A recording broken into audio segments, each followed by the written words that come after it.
to Introspection, Grief to Growth. I'm your host, Amy Lindner Lesser, and I'm pleased to announce that today is the end of our first year of the revised Introspection podcast, talking about grief and growth. And we've done one podcast twice a month and one extra, and I'm hoping to upload two more that I was a guest on other people's podcasts. So I'm waiting for those to be able to upload to our YouTube channel. Today is also almost the end of December. It's our last podcast for the year, and I thought it would be a good time to talk about reflections and endings, since it's the ending of year one and the ending of the calendar year 2023, and rituals and celebrations and reflections. Welcome to Introspection, the podcast about moving from grief to growth. I'm Amy Lindner Lesser, your host. Introspection started out as a podcast about hospitality, innkeeping, and innkeepers. After about a year, I realized that my life and interests have morphed from hospitality to helping others navigate from grief and loss to growth and living. In this new version of Introspection, I will be talking about my personal experiences with loss, and there are quite a few, what I've learned along the way through my professional training, as well as from my coaching experiences. I'll also be bringing in guests to share interesting ideas. So grab a beverage, find a comfy place, take a deep breath, and listen in. So one of the things that I do every year is I do not make resolutions. And it's because I find that they are depressing and a source of contention within myself. I set myself up with almost with an idea that I will fail. So instead of doing a resolution, I pick a word of the year. And I talked about this a little bit in my last newsletter. What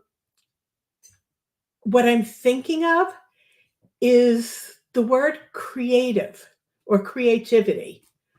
And by choosing the word, and I put a lot of thought into it, so since it's still not quite the end of the year, I have a little bit more time. I might amend it. It might be a completely different word. But what I do is I find a word that sits comfortably within me, that could be the word that serves as a guide for how I live my year. So creativity's gotten to be something really important to me. I mean, it always has been, but I never really thought I was creative. I have beautiful thoughts and ideas floating around in my head, images of art projects that I would love to do. And somehow they never get from my brain to my fingers. I never can quite draw or paint or whatever else it is, what I'm seeing inside my head. So I thought, well, you're just not creative. And then I realized that that's not true, that I write, and that's creative. I love color and I love design and decorating, and that's creative. Even doing a garden is creative. So that it doesn't have to mean that I'm an artist, but I can certainly appreciate beautiful art, beautiful craft, handwork, and color. And that's so important to me, especially in the dark and full evenings of winter, when I'm finding myself cocooning and wanting to just sit in front of a fire and be warm. I think at those times, I think of plants and seeds that are resting and hibernating, gathering up energy so that they can put forth a new being, a new plant in the spring. That's what we as human beings are doing also in our nesting in the winter. It brings up a word I just learned today from Nick Ortner, who is part of the tapping solution. He's somebody who was one of the people who brought forth the idea of tapping. And if you watch the episode with Nancy Linneruth, we talked about tapping and changing energies and moving energy. He was talking about a Danish word that means to do nothing. It's niksen, Niksen. And I love that word. To me, it's so much more than meditation. Meditation has always been a challenge for me.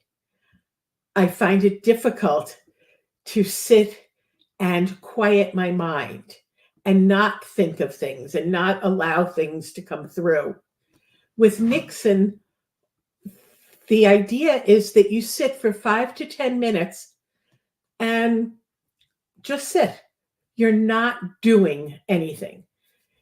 You are, however, listening to the thoughts that come up in your brain and noticing them, noticing the feelings that come through. You could be sitting outside and watching the leaves. You could be watching the trees move in the breeze. You could be watching animals and birds outside. It doesn't matter, but you're not doing anything else other than sitting and being. And I love that. I love that there's such possibility in that stillness, in that energy.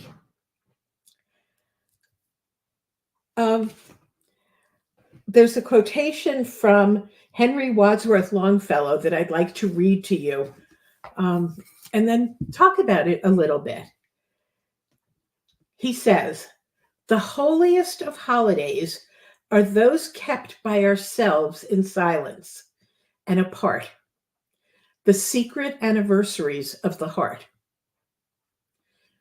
What do you think about that?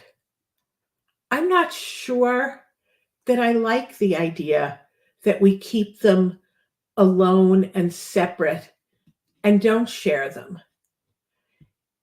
If there's somebody who you're remembering, it's nice to talk about them. It's nice to have other people share memories and validate that they existed. Do you like keeping them to yourself? Do you like having it as a secret? And maybe I don't, because I don't particularly love keeping secrets. I like sharing. Maybe it's because I'm an only child and so much of my time as a child, and now as a widow and single person, so much of my time is spent by myself. So I really treasure conversations with others where I can share things. Think about it. And I'd love to hear what you're thinking. So, do you take time at the end of the year to reflect on the year, to reflect on the things that you did, what you accomplished, the goals that you might have set for yourself, whether you achieved them or didn't achieve them? Don't be hard on yourself. It's okay. If you didn't achieve them, it's possible that you realize that that wasn't the goal that you needed to have, that you reflected and you modified it. You changed the direction because that was the new direction you needed to go in. You know, when I started my podcast and this business, my idea was to work with innkeepers. And after about a year and the death of my best friend, Liz, I realized that I could be of more service to others as well as to myself if I helped people deal with grief. What I'm finding is that while I thought at first that grief was a small niche, I'm realizing that grief is one of those emotions that is huge. It we become people grieving when there are changes in relationships that are important to us. And what's fascinating to me is we grieve over things we've had and relationships we've had. We grieve over future possibilities that are not going to happen. And we grieve over inanimate and sort of intangible things that we could be grieving over the loss of a job, the loss of a career that we defined ourselves as. We could be grieving over the loss of a friendship that you ended. You knew it was the right thing to do. The friendship had become toxic. And so it ended. You ended it. And yet we can grieve over that because we're still sad for both what we lost and what we will never have. We can grieve over our animals, our pets. They're huge members of our families, and society doesn't tend to give enough importance and attention. We can grieve over our health because of a new diagnosis. We can grieve, and this is going to sound funny, but we can grieve over who we saw ourselves as. So in the case of somebody who has lost a lot of weight and looks very different, we grieve over who we perceived ourselves to be before, who we saw ourselves as. And we grieve over that person not being around anymore. We can grieve over things that most of the world thinks are happy. We grieve over graduating from high school or college or graduate school or tech school and leaving home. While they're important milestones in our lives, they also are occasions where we're disrupting the comfortable pattern. We're disrupting the relationships the way they were with our family and our friends. We're moving away from what we may have known as the only home. We could grieve over getting married or becoming a parent for the first time.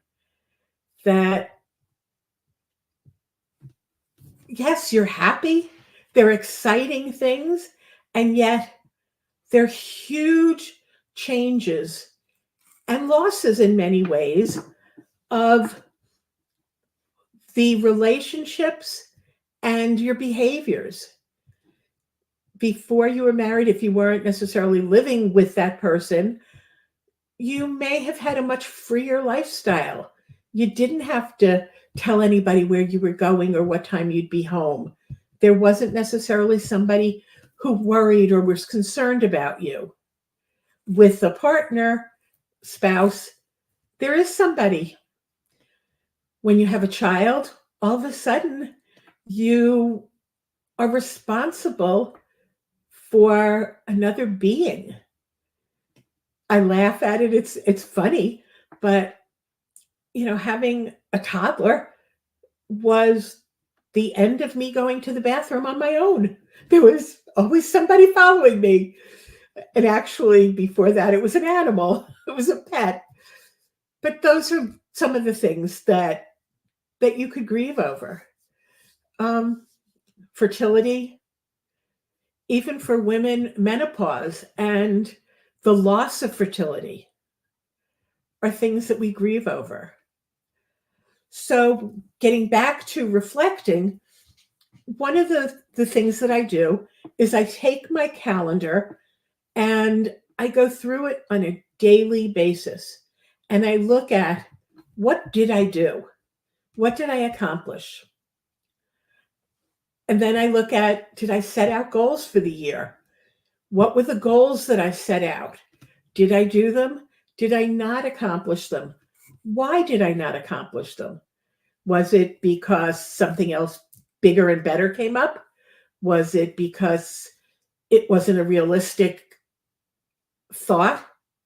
Was it that the goal wasn't thought out well enough? That I hadn't really thought of the steps that were required in order to get from point A to point D? Did I forget B and C? Then what I do is I look at the relationships in my life.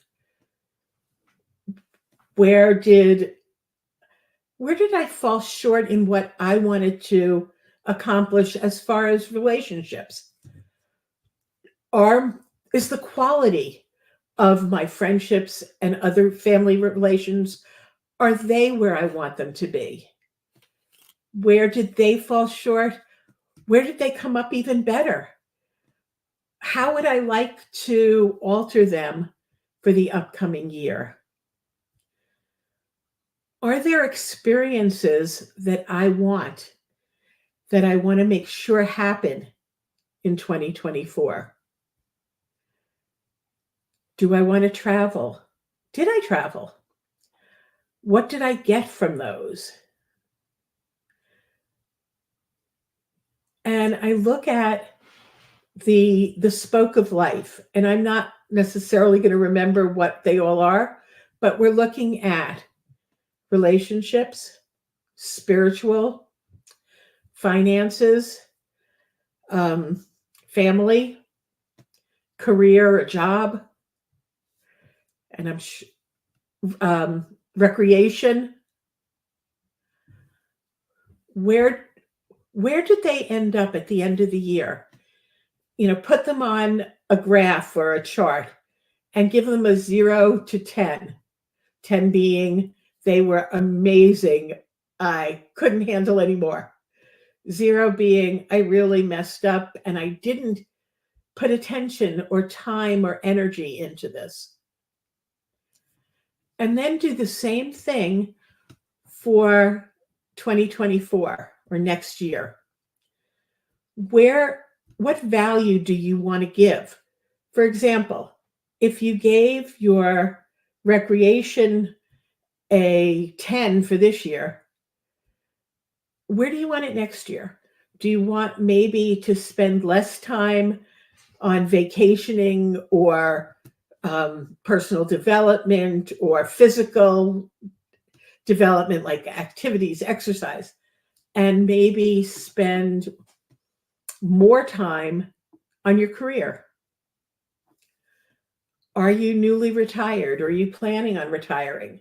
So career then would probably fall if you were giving it a very high number. Where would you like it? Do you want anything for career? Do you want to volunteer some of your time? And come up with something that gives you what you desire for your next year. Pick your word of the year, and then also express gratitude. There was a quotation I came across yesterday, and I'm going to try and see if I can remember it. It was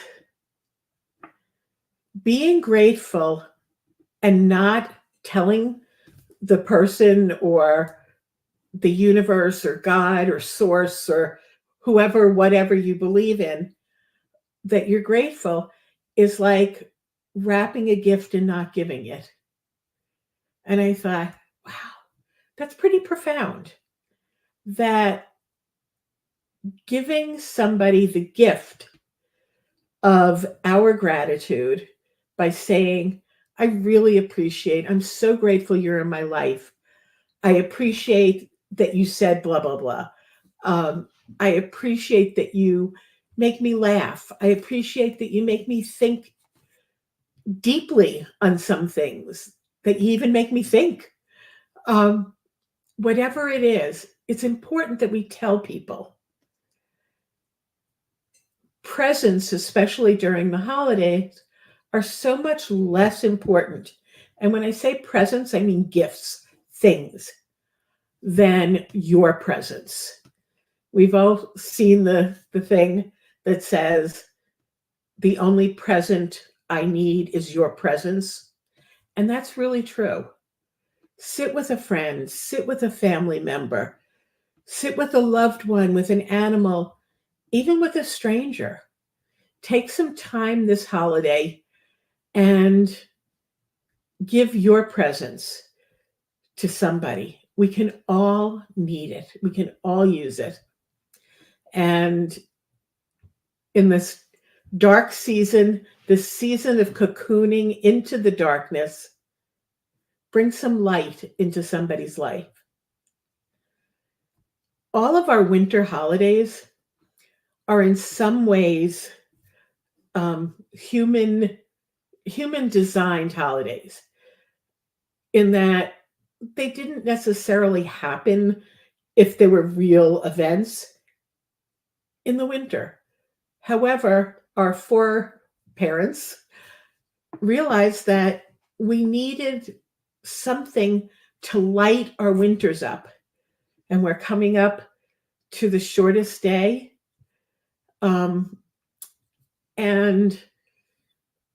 so, Diwali, Hanukkah, Christmas, Kwanzaa are all celebrations where we bring light into the world.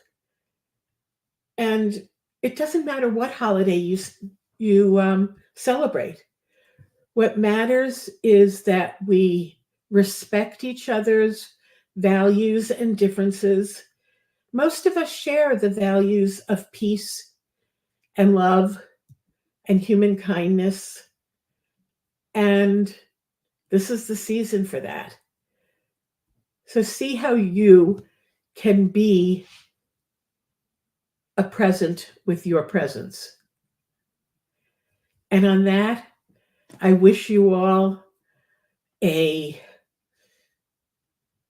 peaceful and joyous holiday season, end of the year. May we see peace on earth, and may we love our neighbor. I believe in you, and I love you. Happy New Year. I'll see you next year. If you liked what you heard on this podcast and want to hear more, please follow us and tell your friends. You can also find me on Facebook at Amy Lindner Lesser, Grief to Growth Life Coaching, and on LinkedIn at Amy Lindner Lesser. Thanks.